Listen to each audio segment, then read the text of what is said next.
चलिए जानते हैं आज देश और दुनिया की तमाम सिलेक्टेड काम की और 50 महत्वपूर्ण बड़ी खबरों को केवल 10 मिनट में। मगर अभी तक इस वीडियो को लाइक नहीं किए हैं तो लाइक कर दीजिए। मोदी ने कहा है कि देश उड़ान भरने के लिए तैयार है और वह अगले साल होने वाले आम चुनाव में जीत को लेकर बहुत आश्वस्त है। अब बस उड़ान में तेजी लाई जाए और इसे सुनिश्चित करने के लिए सबसे अच्छी पार्टी कौन सी है यह जनता जानती है। प्रधानमंत्री नरेंद्र मोदी पर कांग्रेस सांसद राहुल गांधी की टिप्पणी पर हाईकोर्ट ने आपत्ति जताई है। राहुल गांधी ने दरअसल पीएम मोदी को जेब कतरा कहा था। अब उनके इस टिप्पणी पर हाईकोर्ट ने कहा है कि राहुल गांधी का बयान ठीक नहीं था। इतना ही नहीं, हाईकोर्ट ने राहुल गांधी के खिलाफ इस मामले पर उचित फैसला लेने के लिए चुनाव आयोग को 8 हफ्ते का समय दे दिया है। इसी के साथ कोर्ट ने इस तरह के बयानों को लेकर नियम और ऐसा नहीं बोलने के लिए चेतावनी दे दिया है। राम मंदिर उद्घाटन और रामलीला के प्राण प्रतिष्ठा समारोह के दिन 22 जनवरी को अयोध्या में सिर्फ निमंत्रित लोग ही आ सकेंगे। सीएम योगी ने इसका सख्त निर्देश देते हुए होटल की एडवांस बुकिंग रद्द करने को कहा है। इंडिया गठबंधन की दिल्ली में चौथी बैठक से कोई ठोस नतीजा नहीं निकला। ना संयोजक चुना गया, ना प्रधानमंत्री कैंडिडेट पर चर्चा हुई। मुंबई में 1 सितंबर को जल्द ही अपना सीट बांट रहे थे और आज भी इंडिया अलायंस के नेता वही कर रहे हैं। हालांकि इंडिया गठबंधन को लालू ने दिखाया बीजेपी का महाप्लान। बोले मोदी से कैसे लड़ना है, दिमाग लगाओ। तालिबान के हथियारों का जखीरा देख घबराया पाकिस्तान, संयुक्त राष्ट्र अमेरिका से लगाई गुहार। कतर द्वारा 8 पूर्व भारतीय नौसेना अधिकारियों की मौत की सजा सुनाए जाने के मामले पर भारत सरकार ने एक बार फिर से अपना नया जानकारी दी है। विदेश मंत्रालय के प्रवक्ता अरिंदम बागची ने कल प्रेस कॉन्फ्रेंस करके कहा है कि यह मामला अब अपीलीय कोर्ट में है। इस सिलसिले में अब तक कतर सरकार ने अपना 3 बार फैसला सुना चुकी है। रोहित शर्मा को लेकर मुंबई इंडियंस के मालिक आकाश अंबानी ने कुछ ऐसा कहा जिसे लेकर सोशल मीडिया पर फैंस लगातार रिएक्ट कर रहे हैं। दरअसल प्रेस से बात करने के दौरान एक शख्स ने सीधे तौर पर रोहित शर्मा को लेकर सवाल किया और कहा कि रोहित शर्मा को वापस लाओ। शख्स के सवाल सुनकर आकाश अंबानी ने रिएक्ट किया और मजेदार अंदाज में कहा कि चिंता मत करो, रोहित शर्मा बैटिंग करेगा। बता दें कि मुंबई इंडियंस ने सोशल मीडिया पर इस वीडियो को भी शेयर किया है जिसमें फैंस खूब अनाप शनाप कमेंट भी कर रहे हैं। धीरज साहू के ठिकानों पर मिले 350 करोड़ कैश को लेकर आयकर विभाग ने पहला बयान दिया है, जहां 350 करोड़ से ज्यादा अघोषित नकद और 2.80 करोड़ से ज्यादा का आभूषण जब्त हुआ है। झारखंड में नक्सलियों ने बम से उड़ाया रेल पटरी, हावड़ा मुंबई रूट पर ट्रेनों का परिचालन ठप हो गया है। मध्य प्रदेश में डॉक्टर मोहन यादव के सीएम बनने के बाद से यह सवाल लोगों के जहन में था कि बीजेपी शिवराज सिंह चौहान के कार्यकाल के दौरान शुरू की गई लाडली बहना योजना को जारी रखेगी या नहीं। अब खुद सीएम मोहन यादव ने विधानसभा में जानकारी दी कि लाडली बहना योजना सहित कोई भी योजना बंद नहीं की जाएगी। सभी योजनाओं के लिए सरकार के पास धनराशि प्राप्त है। कांग्रेस नेता राहुल गांधी ने कल दिल्ली हाई कोर्ट को बताया है कि वह सोशल मीडिया से अपना उस पोस्ट को डिलीट कर देंगे जिसमें 9 साल की एक दलित बच्ची की पहचान सार्वजनिक हो गई थी। आपको बता दें कि 2021 में उस बच्ची के साथ कथित दुष्कर्म करके उसकी हत्या कर दी गई थी। अभिनेता प्रभास की फिल्म सलारा पार्ट 1 सीजर ने सिनेमा घर में कल दशक दे दी है। फिल्म को लेकर दर्शकों में काफी क्रेज देखने को मिल रहा है। वहीं इस फिल्म की एडवांस बुकिंग काफी तगड़ी है। सलार की टक्कर फिल्म ठंकी से है। हालांकि प्रभास की फिल्म की सिर्फ एडवांस बुकिंग ने शाहरुख खान की फिल्म के पहले दिन की कलेक्शन को धूल चटा दिया है। आपको बता दें कि सलार मूवी की फर्स्ट दिन की एडवांस बुकिंग सिर्फ 48.49 करोड़ रुपए की है, जबकि शाहरुख खान की फिल्म ठंकी की केवल एक दिन का कलेक्शन 30 करोड़ रुपए है, यानी कि उस फिल्म के एकदम आधा है। केरल, कर्नाटक, तमिलनाडु और राजधानी दिल्ली से सटे गाजियाबाद, नोएडा में कोरोना के मामला सामने आने के बाद देश भर में डर बढ़ने लगा है। पूरे देश भर में कोरोना तेजी से बढ़ रहे हैं। संक्रमण के बाद एक तरफ डर का माहौल है। सबसे बुरी स्थिति केरल की है। पूरे देश भर में 24 घंटे में 358 मामले सामने आए हैं, जिसमें केवल केरल में ही 300 लोग संक्रमित पाए गए हैं। कोरोना के इस नए वेरिएंट जिसका नाम है JN1, इसके चलते पूरे भारत भर में अब तक 6 मौत हो चुकी है।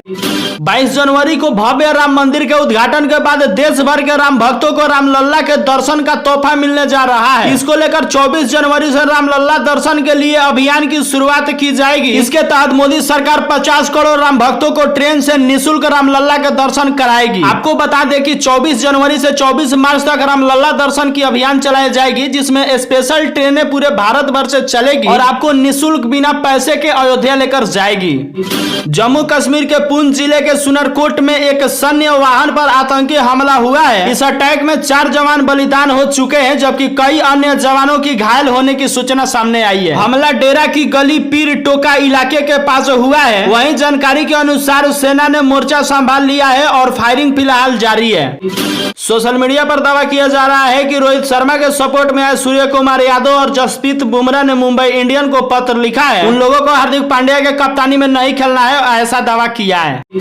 राज्यसभा में एक सवाल के जवाब में भले ही केंद्र सरकार ने रसोई गैस को सस्ते दरों पर उपलब्ध करवाने की योजना को इनकार कर दिया हो, लेकिन राजस्थान में 450 रुपए में ही केवल एलपीजी सिलेंडर मिलेगा। भजनलाल सरकार ने घोषणा की है कि गरीब परिवारों को 450 रुपए में ही रसोई गैस की सिलेंडर दिया जाएगा। हालांकि यह स्पष्ट नहीं किया गया है कि सिलेंडर की कीमत कब से कम होगी। फाइनली 1 साल से ज्यादा का समय बीतने के बाद केंद्र सरकार की ओर से पेट्रोल और डीजल के कीमतों में नया बदलाव देखने को मिला है। तो आइए एक नजर इस पे भी डालते हैं आपके शहर में पेट्रोल और डीजल के भाव क्या हैं। आपको बता दें कि देश की राजधानी दिल्ली में आज पेट्रोल की कीमत 96 रुपया 72 पैसा है। वहीं डीजल की कीमत 89 रुपया 62 पैसा है। वहीं देखा जाए मुंबई में तो पेट्रोल की कीमत 106 रुपया 31 पैसा है। वहीं डीजल की कीमत 94 रुपया 27 पैसा लीटर है। देखा जाए एक नजर चेन्नई पे तो 102 रुपया 63 पैसा लीटर पेट्रोल है और डीजल की कीमत यहाँ 94 रुपया 24 पैसा लीटर है। बात करें कोलकाता के तो यहाँ 106 रुपया 3 पैसा पेट्रोल है और डीजल यहाँ 92 रुपया 76 पैसा लीटर है। इंडिया गठबंधन कल पूरे देश में सांसदों के निलंबन होने के खिलाफ प्रदर्शन कर रही थी। इसी क्रम में शुक्रवार को राजधानी दिल्ली में जंतर मंतर पर इंडिया गठबंधन के नेताओं ने प्रदर्शन किया। इस दौरान राहुल गांधी ने कहा कि शीतकालीन सत्र में विपक्षी के 146 सांसदों को निलंबन करके न सिर्फ उनका अपमान किया गया है, बल्कि देश के 60% जनता का मुंह बंद कर दिया गया है। पालमपुर प्रस्ताव भाजपा के लिए टर्निंग पॉइंट था। इसने पार्टी की दिशा बदल दी और भाजपा गांधीवाद समाजीवाद से हिंदुत्व की ओर चल पड़ी। वाराणसी के ग्रामीण क्षेत्र सेवापुरी में पीएम मोदी की जनसंवाद कार्यक्रम में चंद्रावती नाम की एक महिला भाषण दे रही थी। उनके भाषण से प्रभावित होकर पीएम मोदी ने कहा कि आप तो बहुत अच्छा भाषण दे रही हैं। क्या आपने कभी चुनाव लड़ा है? यदि नहीं लड़ा है तो क्या आप हमारे पार्टी से चुनाव लड़ना पसंद करेंगी? कांग्रेस सांसद राहुल गांधी एक बार फिर से यात्रा की तैयारी में है। जानकारों के मुताबिक इस दौरान उनका फोकस 2024 में होने वाले लोकसभा चुनाव पर है। हालांकि इस बार यात्रा का थीम भारत जोड़ो यात्रा नहीं होगा। बिहार के गोपालगंज में शिव मंदिर के पुजारी मनोज शाह की हत्या को तथ्य पुलिस भी हैरानी में पड़ गई है। हत्यारों ने पुजारी की जीभ और प्राइवेट पार्ट को काट दिया है। चेहरे को भी तेजाब से जलाने की कोशिश की।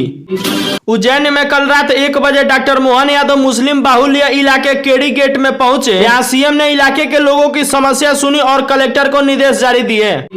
गाजियाबाद ने अपराध की रोकथाम और कानून की राज स्थापित करने के लिए अपराध में लिप्त 21 अपराधियों पर गुंडा एक्ट तहत के कार्रवाई की है। इसमें प्रमुख नाम अवैसी की पार्टी एमआईएम नेता का नाम सामने आ रहा है। नेता को 6 माह के लिए तड़ीपार किया गया है। अब एमआईएम के नेता को लोकसभा चुनाव के बाद ही जिले में प्रवेश मिलेगा। यह अवैसी और उनके पार्टी के लिए बहुत दुखद भरी खबर है। योगी सरकार का बड़ा ऐलान। यूपी में 5 एक्सप्रेसवे किनारे 29 जिले में खरीदे जाएंगे जमीन। 8,000 करोड़ होंगे खर्च। नितिन गडकरी ने कहा है कि मैंने अमेरिका में ही कहा था कि मैं किसी भी कीमत पर भारत में ड्राइवर रहित कारों की अनुमति नहीं दूंगा। ऐसा इसलिए क्योंकि हमारे देश में बड़ी संख्या में लोग ड्राइवर के रूप में काम करते हैं। बिना ड्राइवर वाली कारों को चलने से उनकी नौकरियां चली जाएगी। इसलिए इन कारों को भारत में लॉन्च नहीं किया जाएगा। पाकिस्तान के इतिहास में पहली बार पेट्रोल और डीजल की कीमत 300 रुपए प्रति लीटर के पार हो गया है। आर्थिक बदहाली से जूझ रहे इस देश की कार्यवाहक सरकार ने कल पेट्रोल की कीमत में 14 रुपए 91 पैसे और डीजल की कीमत में 18 रुपया 44 पैसे प्रति लीटर की इजाफा कर दिया है। इस बढ़ोतरी के बाद पाकिस्तान में पेट्रोल की कीमत 305 रुपया 26 पैसा प्रति लीटर है और वहीं डीजल की कीमत 311 रुपया 84 पैसा प्रति लीटर है। जबकि भारत में पेट्रोल की सबसे हाईएस्ट कीमत 116 रुपया प्रति लीटर है और डीजल की कीमत 107 रुपया प्रति लीटर है। यूपी के सभी गरीब बुजुर्गों को राज्य की योगी सरकार पेंशन देने वाली है। योगी आदित्यनाथ ने अधिकारियों को निर्देश जारी कर दिए हैं। बता दें कि इस योजना के तहत पात्र लोगों को यह पेंशन दी जाएगी। इस योजना में गरीबी रेखा से नीचे जो वृद्ध जीवन यापन कर रहे हैं उन्हें योगी सरकार आर्थिक सहायता देगी। सुनील गावस्कर ने कहा है कि मुंबई इंडियंस ने रोहित शर्मा की जगह हार्दिक पांड्या को कप्तान बनाने का फैसला टीम के हित को देख कर लिया है। उन्होंने कहा है कि एमआई को इस फैसले के चलते फायदा मिलेगा।